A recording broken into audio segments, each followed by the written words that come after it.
Bismillahirrahmanirrahim. Assalamualaikum warahmatullahi wabarakatuh. Alhamdulillah ala ihsanihi wa syukru lahu ala taufiqihi wa amtinanihi. Asyhadu an la ilaha illallah wahdahu la syarikalah wa asyhadu anna Muhammadan abduhu wa rasuluhu sallallahu alaihi wa ala alihi wa ashabihi wa man sara ala nahjihi wastanna bi sunnatihi ila yaumi liqaihi. Laqad qala jalla wa ala ya ayyuhalladzina amanu taqullaha haqqa tuqatih wa la tamutunna illa wa antum muslimun. يا أيها الناس اتقوا ربكم الذي خلقكم من نفس واحدة وخلق منها زوجها وبث منهما رجالا كثيرا ونساء واتقوا الله الذي تساءلون به والأرحام إن الله كان عليكم رقيبا يا أيها الذين آمنوا اتقوا الله وقولوا قولا سديدا يصلح لكم أعمالكم ويغفر لكم ذنوبكم ومن يطع الله ورسوله faqad faza fawzan azima. Amma ba'du. Hadirin jamaah salat duhur yang dimuliakan oleh Allah Subhanahu wa taala. Sedikit alhamdulillah ya, kita saat ini berada di bulan Muharram. Tentunya kita terus bersyukur dengan nikmat-nikmat yang Allah berikan kepada kita semua. Wabil khusus nikmatul imani wal Islam, juga nikmat kesehatan yang kita rasakan saat ini, karena sekali lagi kita mengingatkan bahwa nikmat pertama yang akan ditanyakan oleh Allah kelak di hari kiamat, alam nusihalaka jismak, bukankah sudah kami berikan kesehatan pada tubuhmu, untuk apa kau gunakan kesehatan tersebut? Kemudian salawat dan salam terus kita haturkan kepada beliau Rasulullah Muhammad sallallahu alaihi wasallam, juga kepada keluarga beliau, para sahabatnya serta umatnya yang setia mengikuti beliau hingga akhir zaman. Hadirin yang dimuliakan oleh Allah, sekali lagi salah satu kenikmatan besar kita adalah kita berada di bulan Muharram, atau yang biasanya disebut dengan bulan Syura dan lain sebagainya. Banyak keutamaan yang bisa kita rasakan di bulan ini. Ya, di antaranya bahwa bulan Muharram termasuk 4 bulan yang disucikan di dalam Islam, disucikan di dalam Al-Qur'an. Allah Subhanahu wa taala berfirman, "Inna iddatash syuhuri indallahi 12 syahran." Sesungguhnya bilangan bulan di sisi Allah ada 12 bulan. Ya, dalam ketetapan Allah, ya yauma khalaqas samawati wal ard, ketika Allah menciptakan langit dan bumi, minha arba'atun hurum. Dari 12 bulan itu ada bulan yang disucikan. Ya, 4 bulan yang disucikan adalah bulan Dzulqa'dah, Dzulhijjah dan Muharram serta bulan Rajab. Kemudian ya, bahwa bulan ini adalah bulan yang disandarkan kepada Allah Subhanahu wa taala. Karena Nabi mengatakan bahwa bulan Muharram adalah syahrullah. Bulan Muharram adalah bulannya Allah Subhanahu wa taala.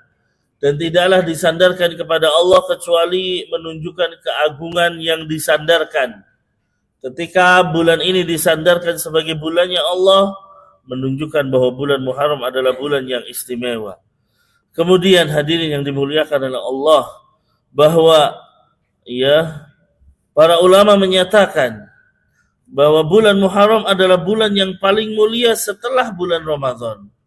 Ya, Al-Imam Al-Hasan Al-Basri mengatakan bahwa Allah membuka awal tahun dengan bulan Muharram dan menjadikan akhir tahun dengan bulan Dzulhijjah. Ya, tidak ada bulan dalam setahun setelah bulan Ramadan yang lebih mulia di sisi Allah daripada bulan Muharram. Ini hadirin yang dimuliakan oleh Allah Subhanahu wa taala. Kemudian hadirin yang dimuliakan oleh Allah Subhanahu wa taala, di bulan ini kita dianjurkan untuk memperbanyak puasa. Nabi sallallahu alaihi wasallam mengatakan, "Afdhalus siyami ba'da Ramadan syahrullahil Muharram." Bahwa puasa terbaik setelah bulan Ramadan adalah berpuasa di bulan Muharram. Meskipun tidak sebulan penuh, Ya, maka perbanyaklah puasa di bulan Muharram, terutama nanti atau terutama hari ini sebenarnya. Ya, menurut kalender dari ya menunjukkan bahwa ini adalah tanggal 10 Muharram. Ya, maka Nabi mengatakan, puasa 10 Muharram, saya berharap kepada Allah puasa ini menghapuskan dosa setahun yang telah lalu. Kemudian hadirin yang dimuliakan oleh Allah Subhanahu wa taala. Bulan Muharram ya ada hal-hal yang tentunya bertentangan dengan syariat Islam. Bahwa banyak menganggap bulan Muharram adalah bulan untuk melakukan kesyirikan. Ya, banyak ritual-ritual kesyirikan di awal bulan Muharram. Ya, mereka melakukan hal-hal yang berbau syirik. Ya, ada tradisi larung sesaji misalnya. Ada tradisi siraman, ada tradisi sedekah dan lain sebagainya. Ya, maka hadirin yang dimuliakan oleh Allah, yang semua itu diberikan kepada selain Allah.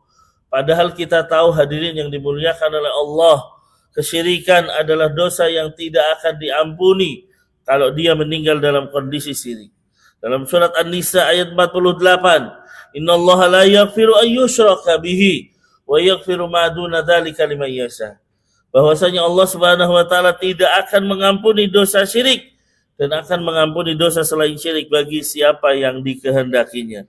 Artinya kalau dia meninggal dalam kondisi membawa dosa syirik dan tidak bertobat dengan kesyirikannya, maka dia meninggal dalam kondisi akan kekal di dalam neraka. Na'udzubillah.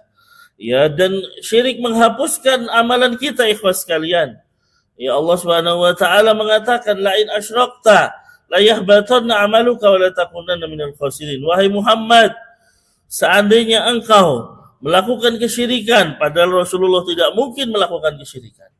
Tapi Allah berkata, wahai Muhammad, seandainya engkau melakukan kesyirikan, maka ya amalmu akan hilang sia-sia dan engkau menjadi orang yang merugi. Maka hadirin yang dimuliakan oleh Allah, mari ya menjadi hamba-hamba yang terus menjauhi kesyirikan. Jangan sampai terjatuh ke dalam hal-hal yang berbau syirik. Karena ini akibatnya fatal, ikhwas sekalian, dan menjadikan kita kekal di dalam neraka. Dan di antara kesyirikan yang terjadi di bulan ini adalah menganggap syirik atau menganggap sial bulan ini. Keyakinan masyarakat bahwa bulan Muharram atau bulan Suro adalah bulan sial, ya, sehingga tidak melakukan kegiatan di bulan ini. Ia tidak melakukan pernikahan di bulan ini. Ini adalah keyakinan syirik yang mengakar di masyarakat jahiliyah.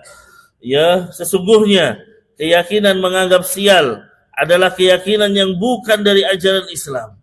Di dalam Islam tidak ada kesialan. Ya, keyakinan menganggap sial disebut dengan tiarah. Ya, tentunya hadirin yang dimuliakan oleh Allah Subhanahu wa taala, ya, menganggap sial itu bukan karena satu sebab yang tidak ada ilmiah.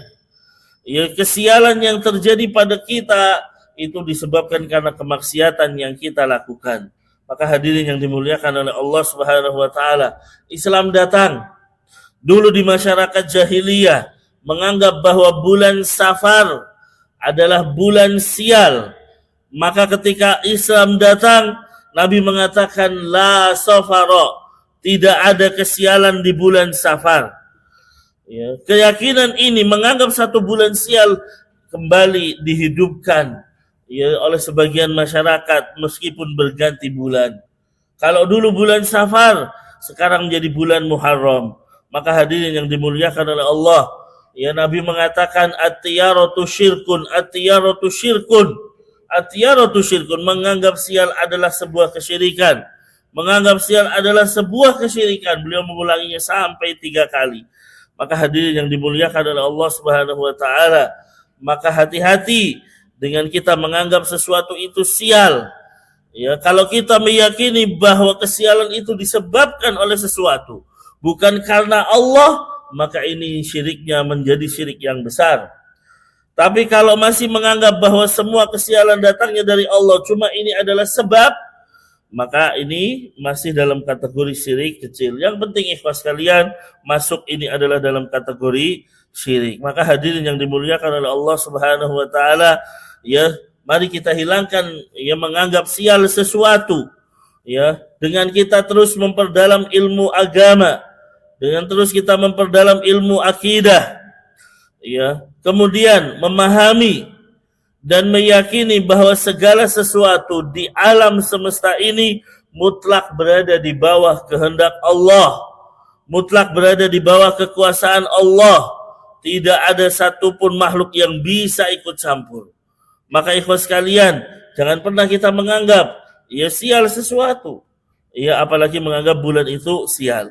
Kemudian senantiasa kita bertawakal dan pasrah sepenuhnya kepada Allah Ta'ala, sebagaimana dilakukan oleh para sahabat Nabi. Artinya apapun yang terjadi, jangan sampai kita menghentikan kegiatan kita. Banyak orang melihat kecelakaan lalu pulang karena khawatir sial. Banyak orang menabrak kucing maka tidak jadi melakukan sesuatu karena khawatir sial, dan lain sebagainya. Kemudian sering-seringlah kita memohon perlindungan kepada Allah dari bisikan dan gangguan setan, terutama ketika muncul perasaan was-was, perasaan khawatir, dari kesialan dan lain sebagainya, karena itu datangnya dari setan. Maka kita meminta perlindungan kepada Allah dari setan-setan tersebut. Kemudian jangan sampai kita menggagalkan satu rencana yang sudah dianggetakan disebabkan karena perasaan was-was tadi. Selalu kita menjadi orang yang optimis, orang yang taat kepada Allah Subhanahu wa Ta'ala. Itu ikhwas sekalian bulan yang dianggap sebagai bulan sial. Kemudian hadirin yang dimuliakan oleh Allah, hari ini tanggal 10 ada dua peristiwa besar tentunya yang menjadikan hari ini hari yang mungkin sebagian menganggap sebagai tahun kesedihan, yaitu orang-orang Syiah yang mereka melakukan ritual dengan berdarah-darah. Mereka melakukan ritual menampar pipi, memukul bahu dan lain sebagainya. Ini tentunya adalah kesesatan. Bukan bagian dari kami yang menampar pipi, merobek baju dan lain sebagainya. Karena ini bagian dari meratapi kematian. Mereka meyakini kematian Al-Husain ibn Ali sebagai keyakinan kematian yang menyisakan kesedihan. Sehingga apa? Sehingga mereka bersedih dengan kesedihan yang mendalam. Tentunya ini tidak benar ikhwas sekalian. Kematian Rasulullah lebih utama, lebih mulia, tapi kita pun tidak merayakannya dengan meratapi kematian. Di sisi lain ini menjadi tahun kegembiraan bagi Nabi Musa alaihissalam, karena pada saat itu Nabi Musa dan pengikutnya Bani Israel diselamatkan dari kejaran Fir'aun. Maka hadirin yang dimuliakan oleh Allah Subhanahu wa Ta'ala, hari ini Nabi pernah mendatangi orang-orang Yahudi. Kenapa di tanggal 10 mereka berpuasa? Maka kata mereka, hari ini adalah hari diselamatkannya Fir'aun, hari diselamatkannya Nabi Musa dari kejaran Fir'aun. Maka kami berpuasa. Maka kata Nabi, nahnu ahaqqu bi Musa minkum. Kami lebih berhak kepada Nabi Musa daripada kalian. Maka hadirin yang dimuliakan oleh Allah, mari kita perbanyak puasa di bulan ini sebagai bentuk mengikuti sunnah Nabi Sallallahu Alaihi Wasallam. Semoga yang sedikit ini bermanfaat dan menjadikan kita terus menjadi hamba-hamba yang memuliakan bulan bulan haram-haram ini sebagai bulan untuk melipat gandakan pahala kita dan tidak berbuat zalim, tidak berbuat dosa di bulan Muharram ini. Aqulu qouli hada wa astaghfirullah li wa lakum wa lisa'il muslimin. Subhanakallahumma wa bihamdika asyhadu an la ilaha illa anta astaghfiruka wa atubu ilaik. Summa assalamu alaikum warahmatullahi wabarakatuh.